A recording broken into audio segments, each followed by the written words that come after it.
कुमकुम भाग्य की कहानी में आया है जबरदस्त मोड़। मंदिर से लौटते ही जब प्रार्थना अस्पताल पहुंचती है तो उसे सबसे बड़ी राहत तब मिलती है जब वो देखती है कि शिवांश अब होश में है।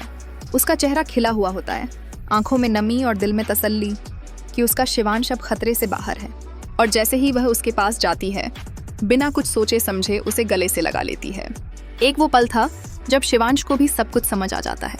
असल में डॉक्टर्स भी हार मान चुके थे। उन्होंने साफ कह दिया था, अब इनका बचना किसी चमत्कार से कम नहीं होगा। हालात बहुत नाजुक हैं। लेकिन जैसे ही प्रार्थना वहां पहुंचती है, कुछ ऐसा होता है जो किसी को समझ नहीं आता। शिवांश की तबीयत में सुधार दिखने लगता है। डॉक्टर भी हैरान रह जाते हैं। वह खुद प्रार्थना से कहते हैं, आपकी प्रार्थना सच में असर कर गई। जब से आप गई थीं, तब से इनकी हालत और बिगड़ती जा रही थी, लेकिन आपके लौटते ही सब कुछ बदल गया। शिवांश भी यह सब सुन रहा होता है। उसे समझ आ जाता है कि अगर वह आज जिंदा है तो उसकी वजह कोई और नहीं बल्कि प्रार्थना है। यही सोचकर वो उसकी ओर देखता है और बिना कुछ कहे उसे फिर से गले से लगा लेता है। उसके मन में अब कोई संदेह नहीं रहता कि यही लड़की है जो उसकी जिंदगी में सबसे अहम है।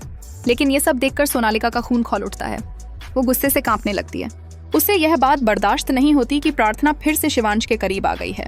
वो वहां हंगामा करने वाली होती है, चिल्लाने लगती है और प्रार्थना को वहां से निकलवाने की कोशिश करती है। लेकिन अब शिवांश चुप नहीं रहने वाला।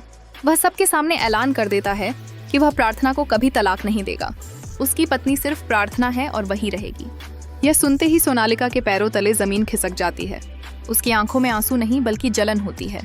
तभी उसके मम्मी पापा भी वहां आ जाते हैं और शादी की बातें शुरू हो जाती हैं। लेकिन उन्हें क्या पता कि शिवांश पहले ही प्रार्थना से शादी कर चुका है। अब बड़ा सवाल यह है, क्या शिवांश सबके सामने अपनी शादी की सच्चाई बताएगा? क्या सोनालिका इस सच्चाई को आसानी से मान लेगी?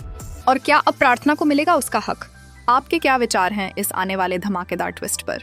हमें जरूर बताएं कमेंट बॉक्स में। ऐसे ही अपकमिंग ट्विस्ट्स के लिए जुड़े रहें हमारे चैनल से और सब्सक्राइब करना न भूलें।